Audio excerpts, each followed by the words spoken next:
एक अच्छा लीडर वही है जिससे पूरे के पूरे धर्म की नॉलेज है, उसे क्लैरिटी है, और जहाँ जहाँ वो भटक रहा है, उसे समझ में नहीं आ रहा है, डाउट्स है, तो सारी सी बातें वो एक मेंटोर या एक कंसल्टेंट से, यानी कि एक स्पिरिचुअल गाइड, जो पुराने ज़माने में हुआ करते थे, आज के समय में स्पिरिचुअल गाइड तो नहीं, मेंटोर्स और कंसल्टेंट्स में यही स्पिरिचुअल गाइड्स बदल चुके हैं। वही सलाहकार जो पुराने ज़माने में स्पिरिचुअल गाइड्स या गुरुज के नाम से जाने जाते थे, वही आज के समय में कलयुग में जाहिर सी बात है मेंटोर और कंसल्टेंट्स के नाम से जाने जाते हैं। वो आते हैं और लीडर्स जहाँ जहाँ कोई गलती करते हैं, भटकाव महसूस करते हैं, डाउट में आते हैं, तो उन्हें समझाते हैं और समझा के निकल जाते हैं। इसीलिए कंपनीज में सीईओज, सीएफओज या फिर सीएक्सओ हयाकी पे जितने भी लीडर्स हैं, उनके पास कंसल्टेंट्स हैं, मेंटोर्स हैं। हर एक कंपनी, हर एक बिजनेस में मेंटोर्स होते ही हैं, कंसल्टेंट्स होते ही हैं, जो बहुत सालों का काम करके आते हैं। और स्पिरिचुअल गाइड्स यानी कि स्पिरिचुअल अथॉरिटी या गुरुज जैसे पुराने ज़माने में होते थे। अगर हम कुछ एग्जाम्पल्स के साथ समझने की कोशिश करें कि बृहस्पति ने इंद्र को संभाला है, कृष्ण जी ने अर्जुन को संभाला है, इसी तरीके से अगर मैं बात करूं कि गुरु वशिष्ठ ने राम को संभाला है, तो यहाँ पे बृहस्पति, कृष्ण, गुरु वशिष्ठ, ये सारे के सारे स्पिरिचुअल गाइड या स्पिरिचुअल अथॉरिटीज हुए, जो नॉलेज और ज्ञान का भंडार थे, जो मेंटोर्स थे, कंसल्टेंट्स थे। कृष्ण जी हाँ अर्जुन के लिए एक मेंटोर, एक कंसल्टेंट साबित हुए। बृहस्पति इंद्र के लिए एक कंसल्टेंट, एक मेंटोर साबित हुए। और इसी तरीके से गुरु वशिष्ठ राम जी के लिए कंसल्टेंट और एक मेंटोर साबित हुए।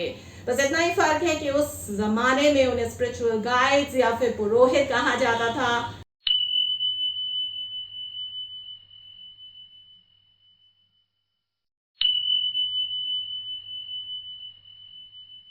और आज के ज़माने में हम उन्हें मेंटोर और कंसल्टेंट्स बोल सकते हैं।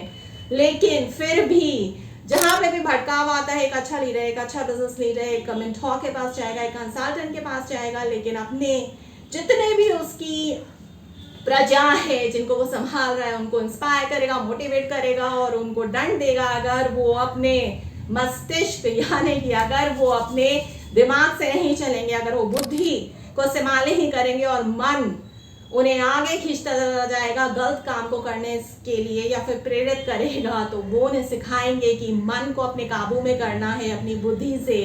मन बहुत ज़्यादा विचलित होगा तो भी हमें मन की बात नहीं माननी है, और आराम से जो एक लीडर की प्रजा होती है जिसको वो लीड करता है, वो इन सारी बातों को आराम से समझ जाते हैं अगर एक लीडर, एक अच्छा लीडर है तो।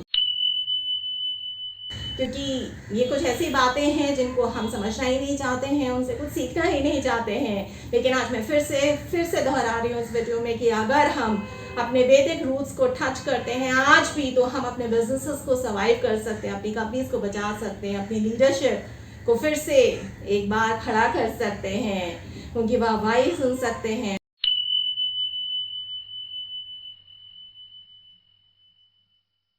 वैदिक एथॉस ऑफ लीडरशिप तो ये भी बताता है कि कोई भी लीडर एक अच्छा लीडर तभी बन सकता है जब उसके पास अच्छा खासा ज्ञान हो, नॉलेज हो। अगर नॉलेज अपने आप में भरपूर है, ज्ञान की बहुत सारी किताबें हैं, बातें हैं, और एक अच्छा ज्ञान बांटने वाला लीडर नहीं है, यानी कि पार्टनर नहीं है, तो भी कुछ बात नहीं बनेगी। यानी कि धर्म जो कि नॉलेज है, राइट्स एंड रिस्पॉन्सिबिलिटीज है, ऑर्डर है, रिथ है, इसका हम क्या करेंगे अगर उसको आगे प्रोपोगेट करने वाला, उसको एग्जीक्यूट करने वाला एक पार्टनर यानी कि एक अच्छा लीडर नहीं मिलेगा। तो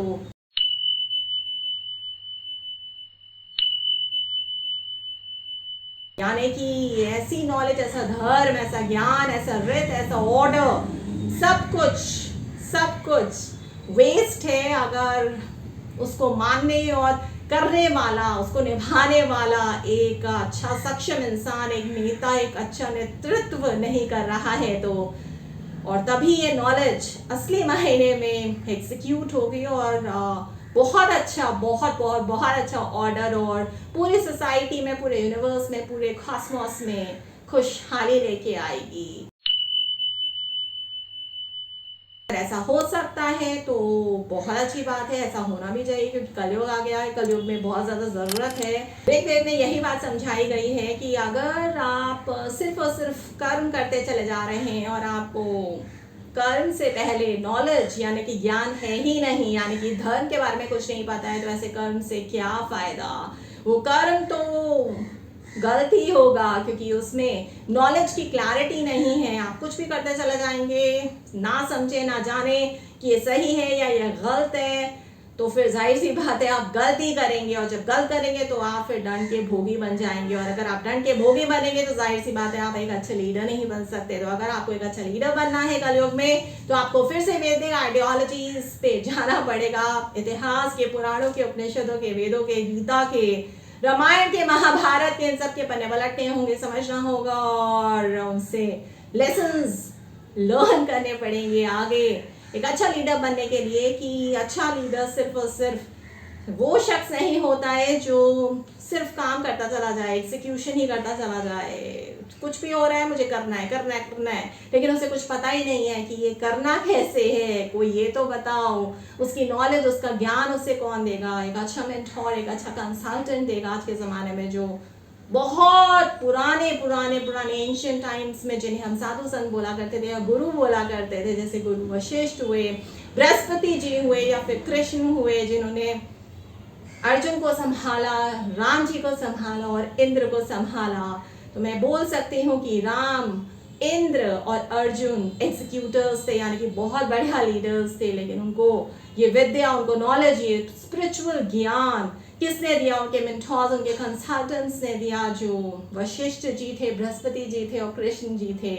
जो नॉलेज थे, जो धर्म थे, यानी कि ये कह सकते हैं कि गुरु वशिष्ठ, कृष्ण और बृहस्पति धर्म थे, नॉलेज का सिंबल थे, राइट्स और ड्यूटीज उन्हें पूरी रटी हुई थी। और वो किसको बताते थे, कैसे एग्जीक्यूट कराते थे, किससे पार्टनरशिप करते थे? जाहिर सी बात है उन्होंने अर्जुन से पार्टनरशिप की, राम जी से पार्टनरशिप की और इंद्र से पार्टनरशिप की। उन्हें ज्ञान के पाठ पढ़ाए, उन्हें धर्म का पाठ दिखाया, एनलाइटन किया कि यही सही है, यही सत्य है, यही विद्या है, यही अपार विद्या है, इसे समझ लो। अगर तुम्हारे पास ये अपार विद्या है तो तुम आगे का कार्य, अपने कर्म अच्छी तरीके से निभा सकते हो, कर सकते हो, और फिर तुम दंड के भोगी नहीं बनोगे, तुम एक अच्छे लीडर बनोगे, जो वो बने भी।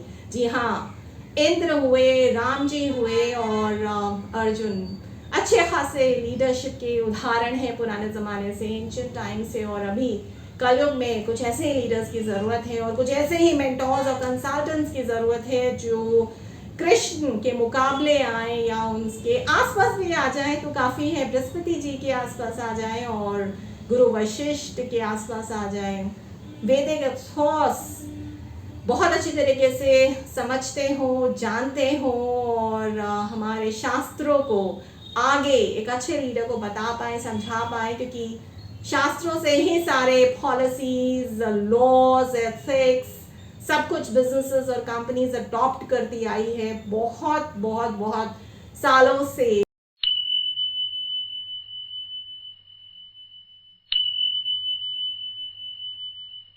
तो रूट्स तो जब हमारी वेदी हैं तो उनको समझना बहुत ज़्यादा ज़रूरी है, ताकि हमें और ज़्यादा क्लैरिटी हो। देखिए, अगर आप मुझे इनवाइट करना चाहते हैं किसी भी गेस्ट लेक्चर के लिए, सेमिनार या कॉन्फ्रेंस के लिए, तो आप मुझे लिख सकते हैं verma.sholia@gmail.com या फिर 9311659252 पे। और don't forget to like, share and subscribe skill पे। ज़्यादा से ज़्यादा लाइक करिए, शेयर कीजिए, सब्सक्राइब करिए। और मैं आपको चैलेंज देती हूँ, अगर आप मेरा चैनल स्किल पे देखते हैं तो आपको बस सिर्फ और सिर्फ यहीं पे अपार विद्या मिल सकती है।